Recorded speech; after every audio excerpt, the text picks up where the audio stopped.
Hello guys, നമ്മൾ ഇന്ന് വന്നിരിക്കുകയാണ് നമ്മളെ ഇന്ത്യൻ ബൈക്കായിട്ട്. ഇന്ന് നമ്മളെ ചെറിയൊരു വീഡിയോയാണ്. ഒരു പുതിയ ചീറ്റ് കോഡ് വന്നത് ഞാൻ കാണിച്ചു തരാം. പിന്നെ ലൈക്കും സബ്സ്ക്രൈബും കമൻറ്റും ചെയ്യണം കേട്ടോ. പുതിയ കാളവണ്ടി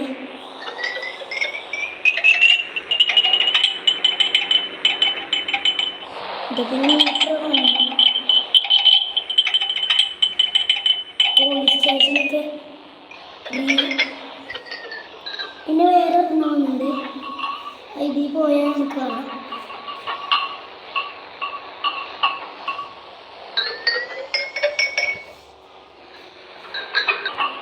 ഇറങ്ങിയിട്ട് 1 2 3 4 5 അടിച്ചാൽ മാനേജ് ആണ്. അതിൻ്റെ ഇതുണ്ട്.